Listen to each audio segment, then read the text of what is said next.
பச்சை வண்ணங்களில் இன்றைக்கி என்ன பார்க்க போகிறோம்னா, நம்ம சப்ஸ்கிரைபர் போட்ட கிராஃப்ஸ் தான் நம்ம பார்த்துட்ருக்கோம். நீங்களும் இது மாதிரி நீங்கள் போட்ட கூடைகள்லாம் நம்ம சேனலில் பார்க்கணுன்னு நினச்சிங்கன்னா, ஸ்க்ரீனில் தெரிகிற வாட்ஸ்அப் நம்பருக்கு கான்டாக்ட் பண்ணுங்கள். சரி வாங்க இதுக்குள்ள டீட்டெயில் பார்க்கலாம். இன்றைக்கி போகிறது எல்லாமே வந்து பார்த்திங்கன்னா பட்டை கூடைகள் தான். பேர் வந்து பிரபாவதி, திருவையாவூரில் இருக்காங்க. இவங்க வந்து பட்டை கூடைகள் தான் மேக்ஸிமம் எல்லாம் போட்டுட்ருக்காங்க. இவங்க அந்த குட்டி கூடையிலேருந்து பெரிய கூடை வரைக்குமே போட்டுட்ருக்காங்க. இவங்க ஒரு காம்போ மாதிரி கொடுக்குறாங்க. ஒரு 5 செட்டு வந்து சின்ன கூடை, அதோட பெரிய சைஸு, அதோட கொஞ்சம் பெரிய சைஸு, அந்த மாதிரி காம்போ மாதிரி கொடுத்துட்ருக்காங்க. அதுவும் இல்லாமல் நார்மலாக பிளாஸ்டிக் ஒயர்லேயும் கூடை பின்னியும் கொடுத்துட்ருக்காங்க. பாருங்கள், இந்த மாதிரி காம்போவில் இந்த 5 கூடையும் ஒரு ஸ்டெப்பாக உள்ளேயே அடங்குற மாதிரி வச்சு கொடுக்குறாங்க. அதே மாதிரி பிளாஸ்டிக் ஒயர்லேயும் கொடுத்துட்ருக்காங்க.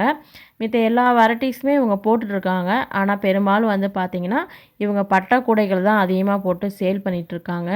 உங்களுக்கு இது மாதிரி பட்டை கூடைகள் வேணும்னு நினச்சிங்கன்னா நம்ம ஸ்க்ரீனில் தெரியல வாட்ஸ்அப் நம்பருக்கு கான்டாக்ட் பண்ணுங்கள். சரி, இந்த கலெக்ஷன்ஸ்லாம் பிடிச்சிருந்துச்சுன்னா மறக்காமல் லைக் பண்ணிடுங்க.